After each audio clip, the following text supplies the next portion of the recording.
Ya, amén. Vamos a compartir brevemente la lectura de la palabra del Señor en este día jueves 18 de Gloria a junio. Dios. Amén. Ya, día jueves 18 de junio vamos a compartir la lectura de la palabra del Señor. Amén.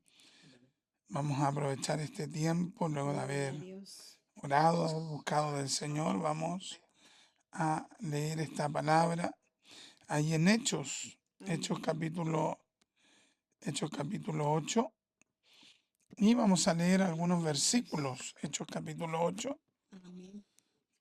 vamos a leer la palabra del Señor del versículo 4, no, perdón, del versículo 1 en adelante. Hechos capítulo 1, perdón, Hechos capítulo 8 del versículo 1 en adelante. Amén. Hechos capítulo 8 del versículo 1 en adelante. Gloria a Dios.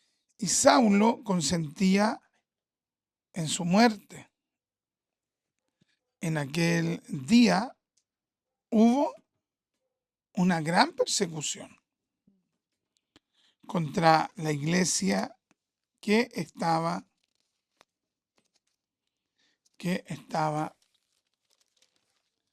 en Jerusalén, y todos fueron esparcidos por las tierras de Judea y de Samaria, salvo los apóstoles. Y hombres piadosos llevaron a enterrar a Esteban e hicieron gran llanto sobre él. Y Saulo asolaba la iglesia y, entrando casa por casa, arrastraba a a hombres y mujeres, y los entregaba en la cárcel. Imagínense, Mm. y los entregaba en la cárcel. Pero los que fueron esparcidos iban por todas partes anunciando el evangelio. Entonces Felipe, descendiendo a la ciudad de Samaria, les predicaba a Cristo, Gloria a Dios. y la gente unánime escuchaba atentamente las cosas que decía Felipe, Mm. oyendo y viendo las señales Gloria a que Dios. hacía.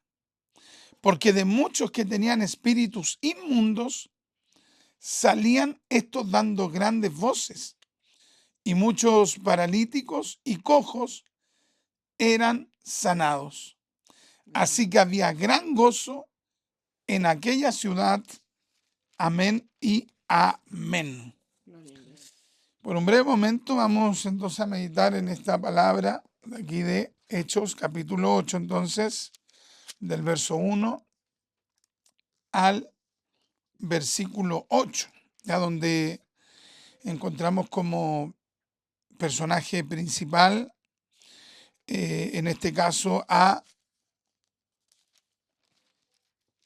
Felipe. Amén. ¿Ya? Felipe es el personaje principal. Siempre cuando estudiamos la Biblia tenemos que descifrar quién es el personaje principal de ese relato. Esa es una de las cosas más básicas, más fundamentales, para poder tener una comprensión de lectura.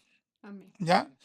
El otro día leía, bueno, hace mucho tiempo leía una estadística de, de un escritor italiano, que sostenía que muy poca gente en realidad entendía lo que leía. ¿Ya? O sea, hay mucha gente que puede tener muchos libros, incluso puede leer harto, y no necesariamente entiende lo que lee. Amén. De hecho, creo que aquí en Chile la comprensión de lectura es súper precaria. ¿Ya? La gente no entiende lo que lee, entonces debemos tomar estos tips. Lo primero, ver quién es el personaje principal, Amén. ¿ya? Y poder de repente abordar un párrafo, en este caso del verso 1 al verso, o una porción bíblica, hasta el versículo 8, y luego de desentrañar quiénes son los personajes principales, en este caso el principal especialmente de los últimos versículos es Felipe, y otro gran personaje principal aquí es Esteban, Amén. ¿cierto? Es Esteban, que en el capítulo 7 fue asesinado. Y el otro personaje que ya se menciona aquí en este caso es Saulo, Amén. ¿ya? Es Saulo. Entonces, Felipe es el personaje principal, y luego el segundo personaje principal entonces es Esteban y Saulo, ¿ya? Entonces vemos en este relato bíblico, vemos cómo había sido asesinado en este caso Esteban en el capítulo 7. Y Esteban, como sabemos, había sido uno de los principales predicadores, Amén. servidores, había sido uno de los primeros líderes, aparte de los apóstoles que se habían destacado. Eso lo podemos ver ahí en Hechos capítulo 6. Y el capítulo 8 termina recordándonos que Saulo había apoyado el asesinato de Esteban.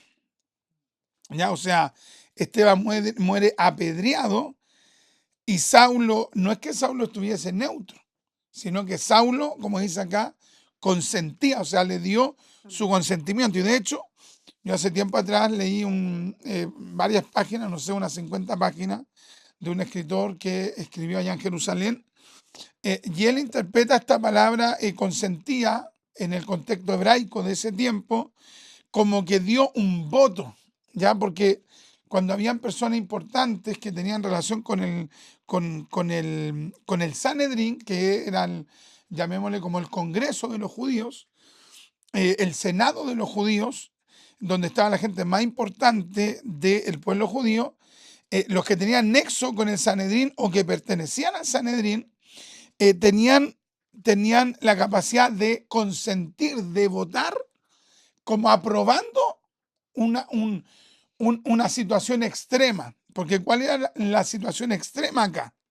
La situación extrema es que Esteban estaba siendo acusado de blasfemia.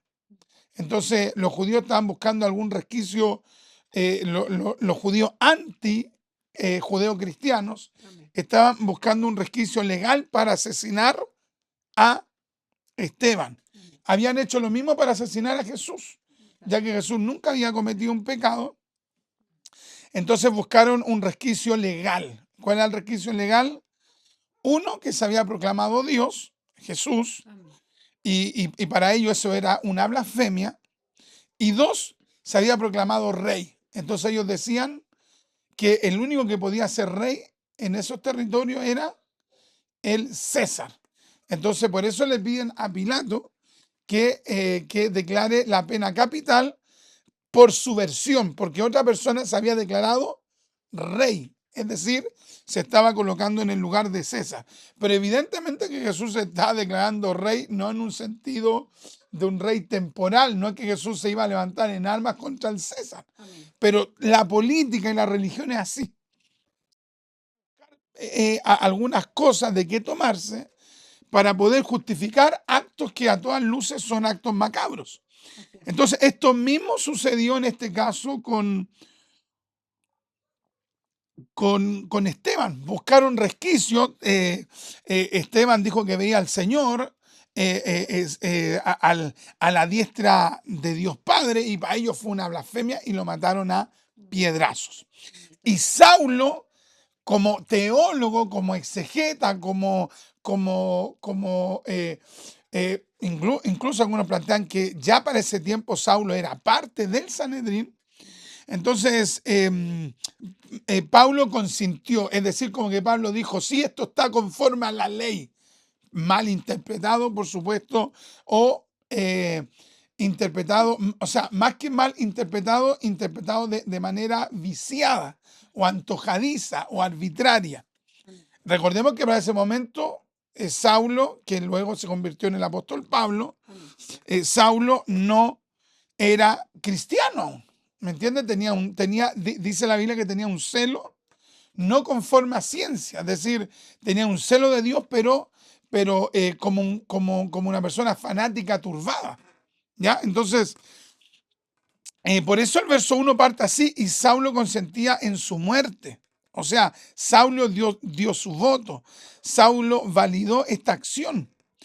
Y Y digamos que la muerte de Esteban abrió una puerta, abrió una puerta para los enemigos de la fe.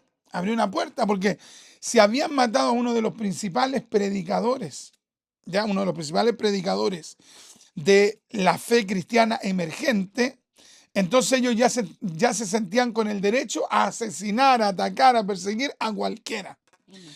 Por eso que, por ejemplo, a nosotros no nos conviene cuando hay un predicador que está anunciando el evangelio públicamente que sea silenciado por las autoridades, porque eso ya asienta un precedente. Entonces, cualquier autoridad en cualquier otro lugar se va a querer tomar de eso, es como que marca una jurisprudencia.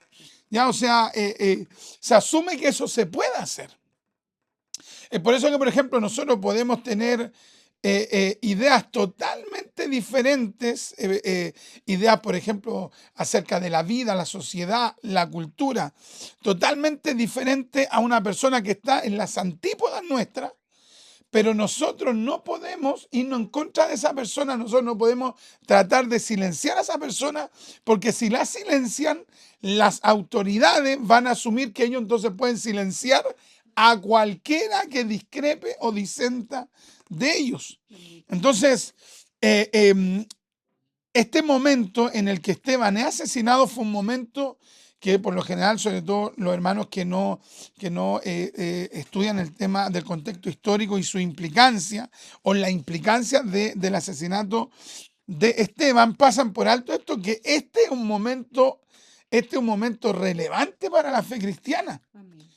¿Ya? O sea, al asesinar a Esteban y ya consideremos que habían matado al Mesías resucitó, por supuesto, pero ya el judaísmo se había ido en contra de el Mesías.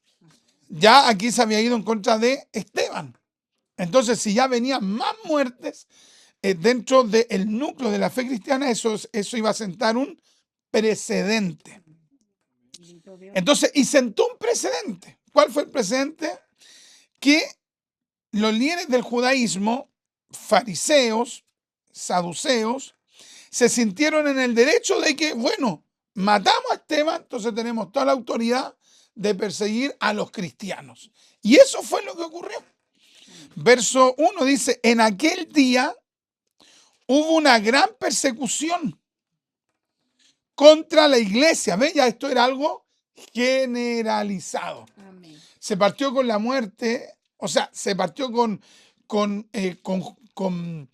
perseguir a Esteban y luego asesinarlo, y eso para los perversos, para los anticristianos, sentó un precedente.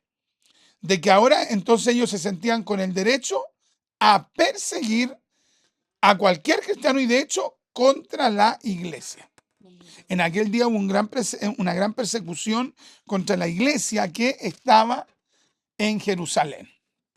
Ya, entonces, por eso que nosotros debemos constantemente orar por las personas que son autoridades, Amén. autoridades espirituales, aunque no sean de nuestra iglesia, nuestra corporación, incluso aunque no pertenezcan como a nuestro segmento cristiano, obviamente que sean evangélicos, debemos orar para que haya una libertad de expresión real para los cristianos Amén. en diferentes partes del mundo. O sea, aquí estaban persiguiendo a la iglesia en la misma Jerusalén, donde había emergido la fe cristiana. Bendito Dios. Y esta persecución trajo consecuencias, ¿cierto? Amén. ¿Cuál fue la consecuencia? Y todos fueron esparcidos por las tierras de Judea. O sea, el asesinato de Esteban, el silenciamiento de Esteban, que se origina por la persecución, finalmente provocó que un esparcimiento, la gente comenzó a arrancar. Ya, y ahora, ¿por qué los cristianos arrancaron en general? Porque los cristianos en general eran pacifistas. Ya, o sea, hay un sector de cristianos que no son pacifistas. Por ejemplo, en el siglo XVI, cuando emerge el protestantismo en una facción importante de su núcleo no era pacifista. O sea, si tenían que enfrentarse con el catolicismo romano, con ejército y todo, ellos se enfrentaban con ejército. Ya esto pasó en Alemania, pasó en Inglaterra, pasó en Escocia, pasó en Holanda. Ya, pero había una facción del cristianismo en la Reforma que era pacifista, ya, que era la facción de Menos Simons, ya un reformador a quien le interese lo puede estudiar. Menos Simons, digamos, fue uno de los impulsores de lo que hoy es la iglesia bautista. En ese tiempo se le llamaba anabaptistas o anabautistas.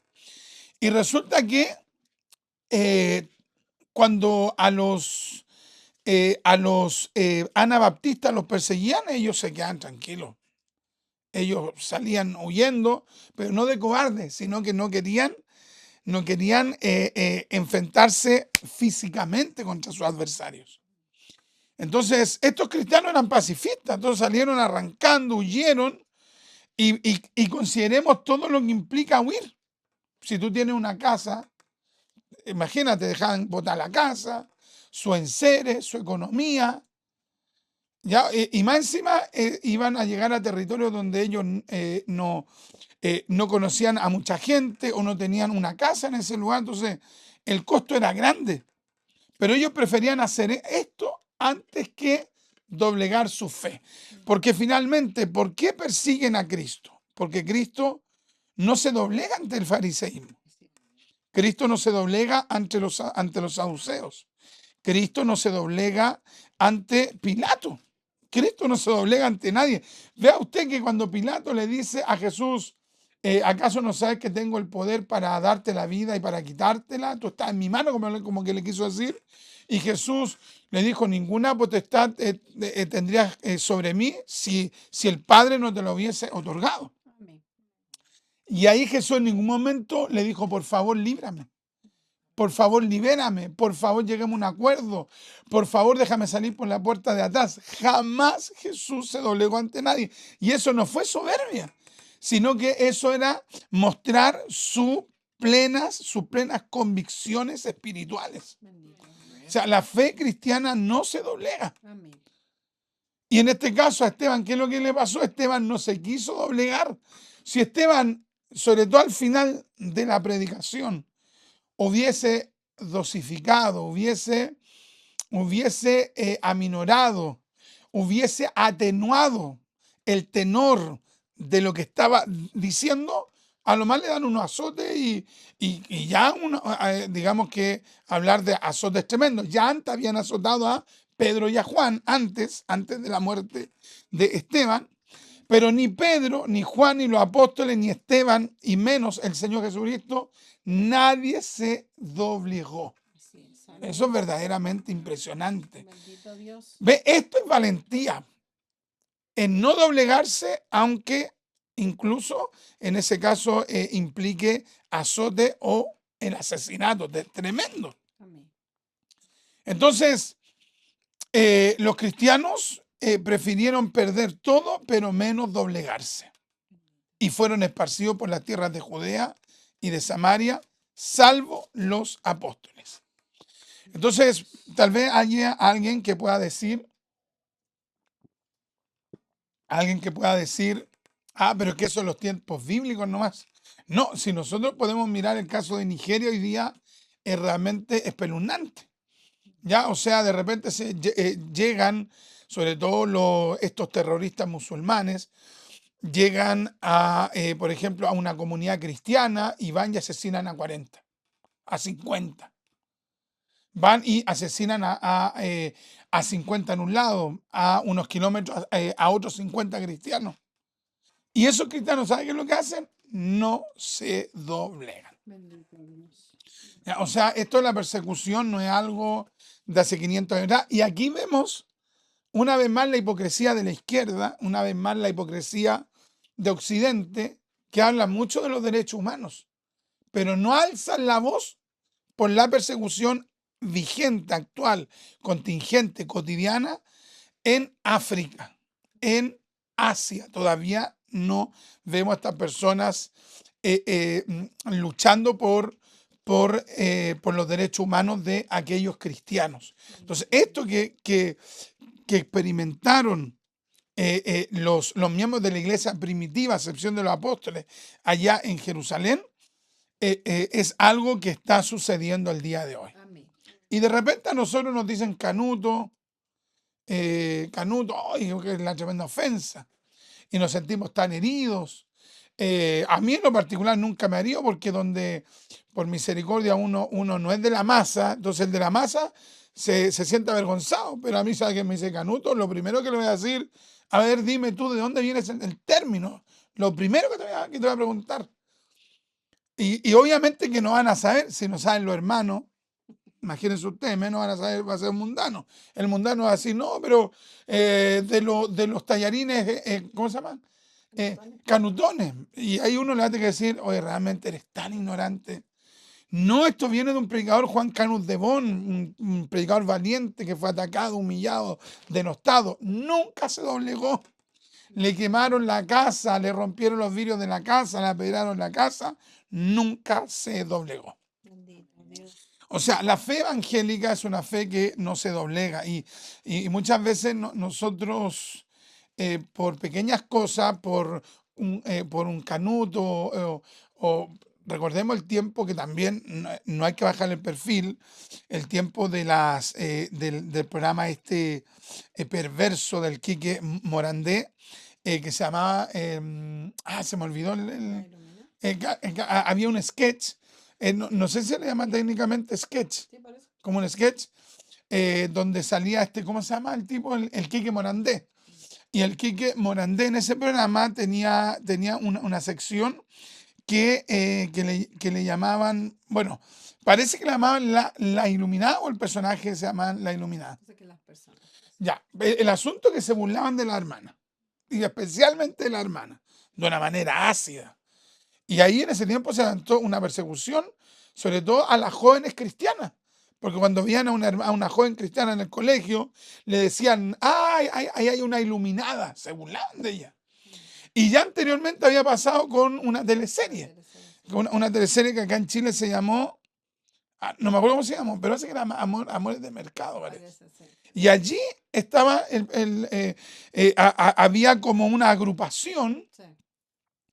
o sea, había como una religión, digamos, que no, ellos no decían que eran evangélicos, pero hacían todo lo que hacían los evangélicos, ¿me entiendes? O sea, para no enfrentar las críticas de la iglesia evangélica, le inventaron un nombre, la luz divina. Así le llamaban como a la iglesia esa. No se le dan como a predicar. Pero evidentemente y salían a hacer puntos, o sea, era una parodia finalmente de la iglesia evangélica. Entonces, varios hermanos sufrieron bastante con esto, pero si comparamos lo que vivieron los cristianos, en la iglesia primitiva, lo que vivieron los cristianos en el periodo de la Reforma, como fueron asesinados por la Inquisición católico romana.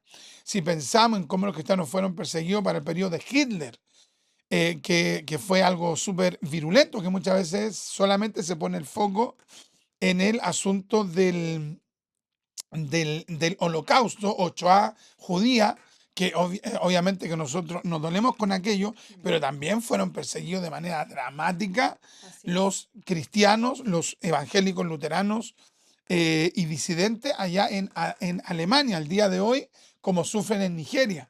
Y la fe cristiana se doblega. Así es. Amén.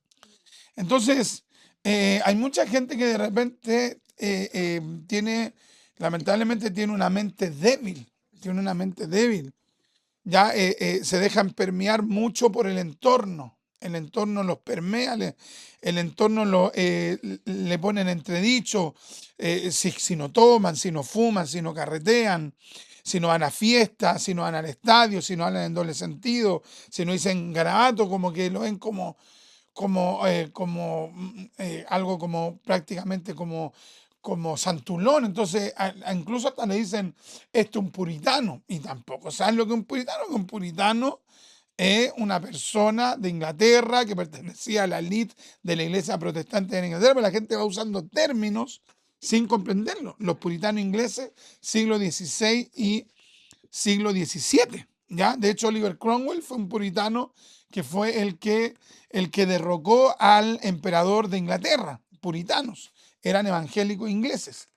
Entonces, Entonces, los evangélicos nunca se han doblegado. Recordemos, ahora pueden haber excepciones de gente que hizo concordato por librar, por la persecución, por el miedo, se doblegaron, pero en general los cristianos se han mantenido firmes.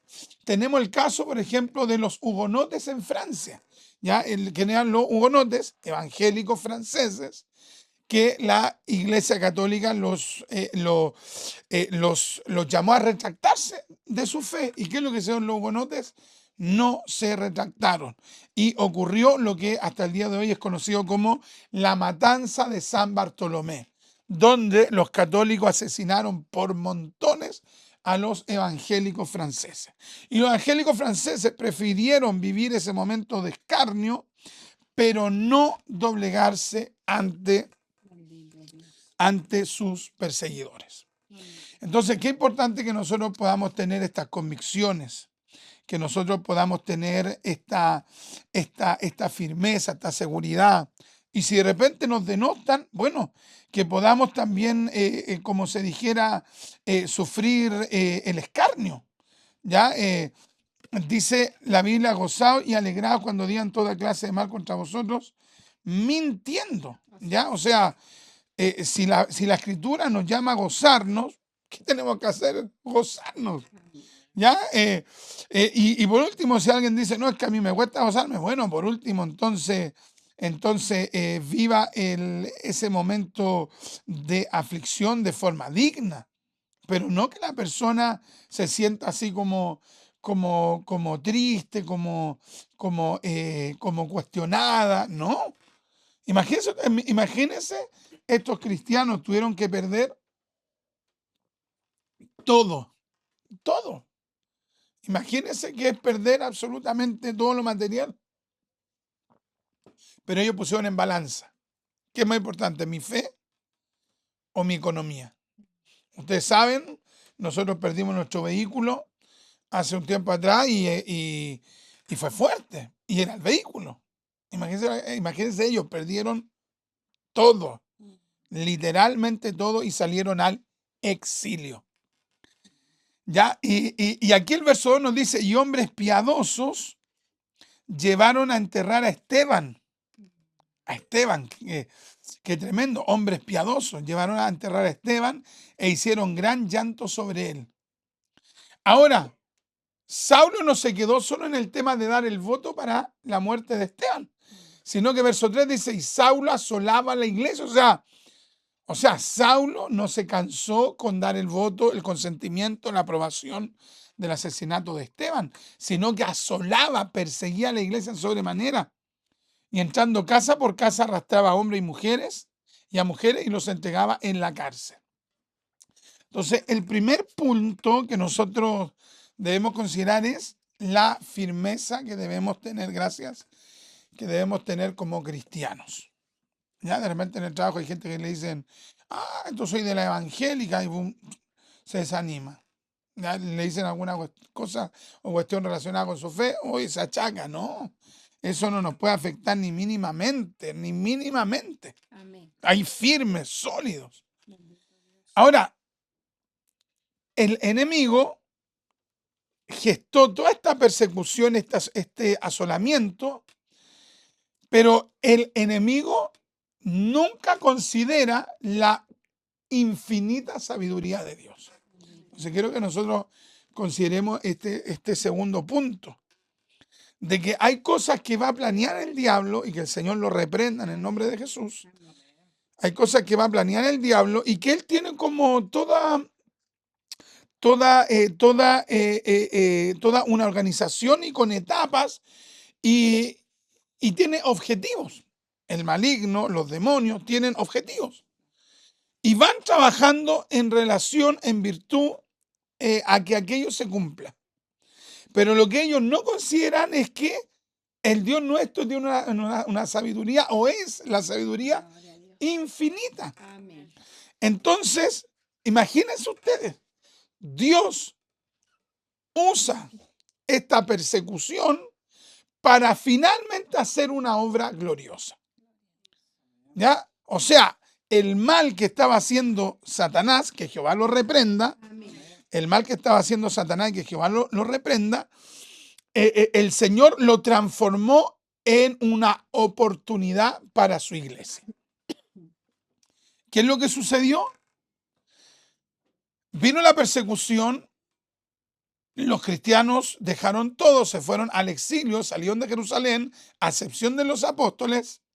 Verso 4, pero los que fueron esparcidos, y aquí Lucas dice, pero los que fueron esparcidos, el pero es como que Lucas está diciendo, sin embargo, como que está diciendo, pero no saben nada lo que pasó, eso es lo que significa esto, llevándolo a un lenguaje chileno, Amén. es como que dijera esto, mira, y Saulo asolaba la iglesia y entrando casa por casa arrastraba a hombres y a mujeres y los entregaba en la cárcel, pero no saben nada lo que sucedió. Eso es lo que significa este pero. No saben nada lo que sucedió. ¿Se han dado cuenta cuando alguien relata y dice, por ejemplo, está relatando un caos tremendo y de repente dice, pero no saben nada lo que pasó? Ah, ya de inmediato uno dice, ¿qué pasó? Ya cuéntame al tiro, porfa, ¿qué pasó? Pero los que fueron esparcidos, los que se fueron al exilio, los que fueron perseguidos y tuvieron que irse a la diáspora, al cautiverio, los que tuvieron que salir de la tierra de Jerusalén, iban por todas partes Así es. anunciando el evangelio. Gloria a Dios. O sea, la persecución no logró su objetivo. ¿Para qué era la persecución? ¿Por qué asesinaron a Jesús? ¿Por qué asesinaron posteriormente a Esteban? ¿Por qué latigaron a Pedro y a Juan? ¿Con qué objetivo? Para silenciarlos. Se recuerda que en Hechos, a ver si alguien me ayuda a los que está conectado, no me acuerdo qué pasaje bíblico es, pero dice por ahí, por Hechos capítulo, no sé si 3 o 4, el Sanedrín, los líderes, le dicen a los cristianos que no hablaran más en ese nombre. Ya dice el texto que no hablaran más en el nombre de Jesús. Y resulta que, ¿qué es lo que hicieron los apóstoles? Al salir, salieron, digamos, de la cárcel y siguieron hablando en el nombre de Jesús. Hechos 4:6. Hechos 4:6, lo vamos a leer acá. Dice así, Hechos 4:6. No, no dice eso. ¿no? No, aquí está. Ya la encontré. A ver, Al inicio debería decirlo, ¿no? acá está, Hechos 4:17. Ya, dice así, vamos a leer del 16. Vamos a leer del 16, diciendo, yo creo que era, que a lo mejor viste mal, era 4:16, porque el 16 parte al 17. Diciendo, ¿qué haremos con estos hombres? Porque de cierto señal manifiesta ha sido hecha por ellos, notoria a todos los que moran en Jerusalén, y no lo podemos negar. Sin embargo, para que no se divulgue más entre el pueblo, amenacémosles, para que no hablen de aquí en adelante a hombre alguno en este nombre. Es que lo hice 2 veces. También en el 5 lo repite. En el verso, En el 5:28 también dice por Ya. segunda vez. y llamándolos, les intimaron que en ninguna manera hablasen ni enseñasen en el nombre de Jesús. Mas Pedro y Juan respondieron diciéndole, juzgad si es justo delante de Dios obedecer a vosotros antes que a Dios, porque no podemos dejar de decir lo que hemos visto y Gloria a oído. Dios. ¿Ya? O sea, los persiguieron, los detuvieron, los humillaron, los denostaron, los cuestionaron, y después ellos dijeron, no nos vamos a quedar callados. O sea, en el lenguaje chileno, vamos a seguir predicando. Y eso lo vio la gente. Porque la iglesia que fue perseguida fue la de Jerusalén. Entonces la iglesia de Jerusalén, los cristianos de Jerusalén, vieron esta actitud en los apóstoles. Entonces cuando vino la persecución a toda la iglesia, ¿cómo reaccionaron? Reaccionaron igual que Pedro y Juan, reaccionaron igual que los que los apóstoles reaccionaban igual que sus líderes. Ellos tuvieron la misma valentía. Nos vamos a ir de acá, pero vamos a seguir predicando. Entonces, se dan cuenta qué importante es que los líderes puedan dar un buen ejemplo. Imagínense ellos, una tremenda autoridad, siguieron predicando a pesar de ser intimidados. ¿Y cuál era el otro texto que teníamos? Ahí en 5:28. Vamos a leer del verso 27. Cuando los trajeron, los presentaron en el concilio. Y el sumo sacerdote les preguntó diciendo, ¿no os mandamos estrictamente que no enseñaseis en ese nombre? Y ahora habéis llenado a Jerusalén de vuestra doctrina y queréis echar sobre nosotros la sangre de este hombre. Respondiendo Pedro y los apóstoles dijeron, es necesario obedecer a Dios antes que a los hombres. O sea, los cristianos que salieron al exilio,